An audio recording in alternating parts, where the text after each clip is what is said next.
Quadcast.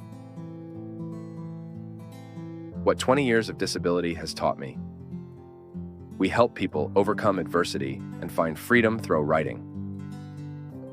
Home equals me.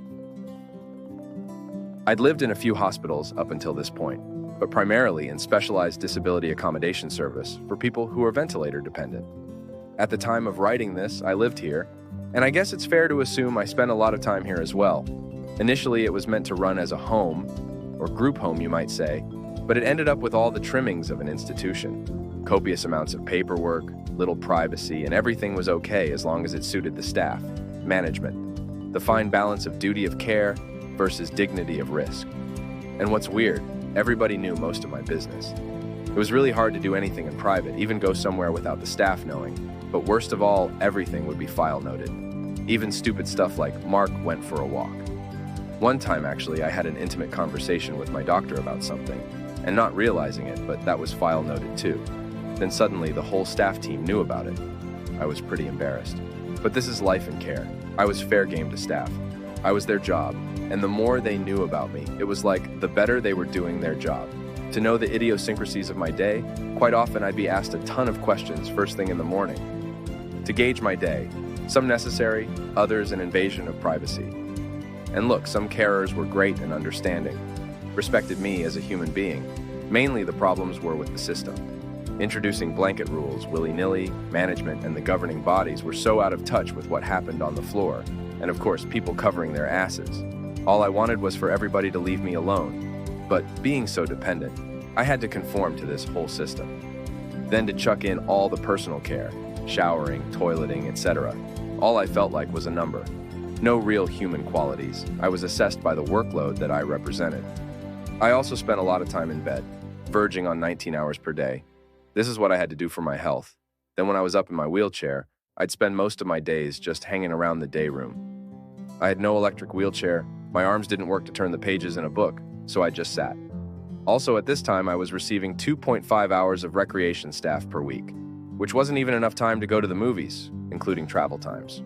I'd almost been forced into a life of isolation. The people in my life were my auntie and father, occasionally my brother, and then the carers. I'd very rarely get visitors. At times, I would come up with an elaborate adventure where I'd get people involved, even chuck a Barbie, but these events were few and far between.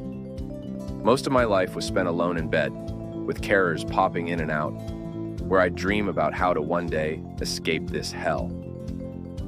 Also, the funny thing is, the longer you've been sick, the fewer visitors you get. People tend to forget about you. Anyhow, this building was my life, or more specifically, my bedroom was my life. Everything revolved around my room, which housed my ventilator and hoist, etc. So, this was the only place I could be more than a body in a wheelchair, and the only place I could get out of that wheelchair if I wanted to go to the toilet or something. As this was the case, if I did go out, I'd never move beyond a half-hour radius from this point. I needed my home base close enough that in the event of disaster, anxiety, or breathing issues, I could reach safety. In fact, due to my precarious position in life, safety drove most of my decisions. It's hard to even put a number on what freedoms I'd lost in life, especially when making comparisons to a normal person. I was restricted in so many ways, and not having been sick my whole life, I knew exactly what I was missing out on, living over existing. Somehow I had to get real. The question that came to mind for me was, why do I want to live? Was it an entitlement thing, or did it have some sort of deeper meaning? I mean, this house had provided me with and given me a lot, but why did it still make me so unhappy? For a place to work, it might have been okay, only I was the job. Over the years, I even put on events to being everyone closer as a community, but the only real common ground any of us had was disability.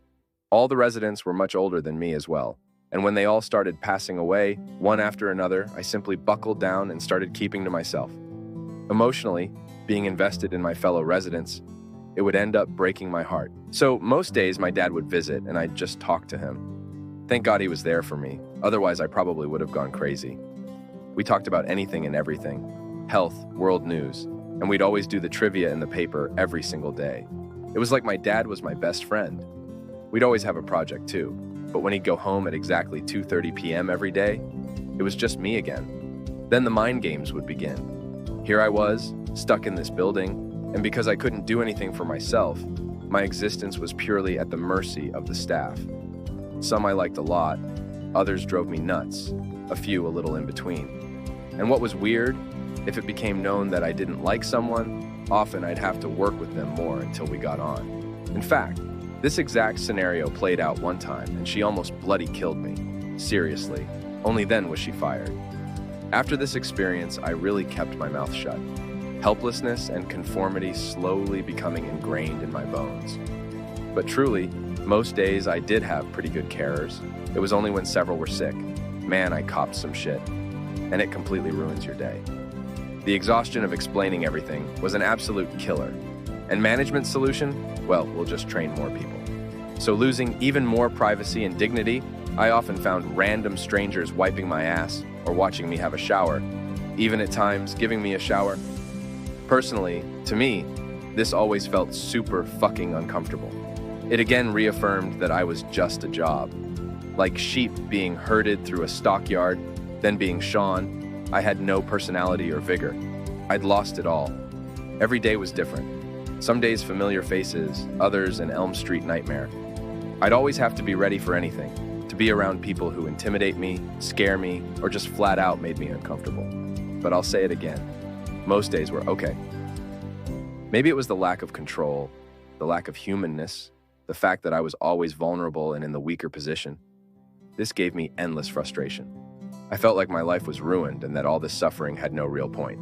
This was to be my hell. This was to be my future. This complete group of requirements is what made me, me. The combination of a care home, disability, lack of privacy, and restricted freedoms. My new identity comprised all these. My old identity had been locked away, no longer able to thrive. And I guess this was my whole conundrum. I had no way to let my real identity to be seen. So the fun-loving jokester was gone, and I had to adapt and make this new person up from scratch. Bloody hell, and I didn't even know what they liked. All I had in my head was this quote, "Trying to live as if I never got sick." This guided many of my decisions and helped me to live in denial just that little bit longer. Plus, to find this new me, I also went on this really intense personal development and spiritual journey. I was determined to find meaning in this enormous mess. I even tried to embrace it, dreaming that this is all for a reason,